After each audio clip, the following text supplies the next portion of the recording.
Great. Thank you, Jaz. And of course, they are the experts. So of course, we're learning from the people on the ground, so to speak. I think the four scenarios that Siddharth posited, I think, yeah, those are the ones to consider. Of course, the last one is, perhaps, the hope of a lot of people, but it might not happen. They will probably come back to power. But I think if the NDA and the BJP does suffer a hit in terms of its seats, that will hit bits of its confidence.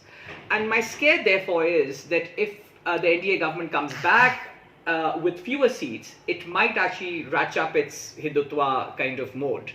And for that, my kind of recent example is, the BJP Karnataka sort of line that they've been taking. I'm quite sure a lot of the viewers, and I'm sure like all of us, saw that Karnataka kind of that cartoon meme kind of a thing where it showed that there were these the other backward classes and the scheduled tribes and the scheduled castes in this basket, and the Muslim comes and it's the big egg, and it thrashes the rest of them out of it.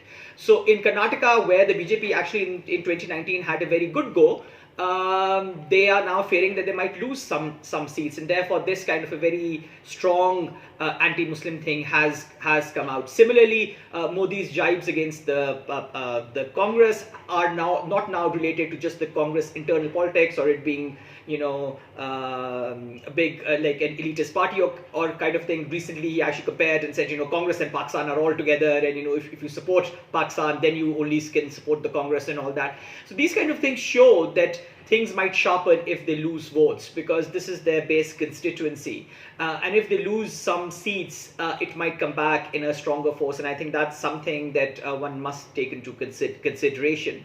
On the other side, I think what's really fascinating, and I think it's very underreported. It's very much well reported in Indian digital media.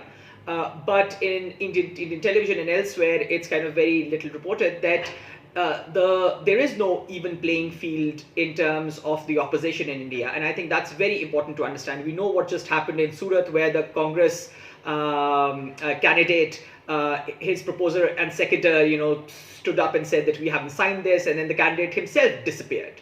A lot of people have changed sides towards the BJP in the last couple of days.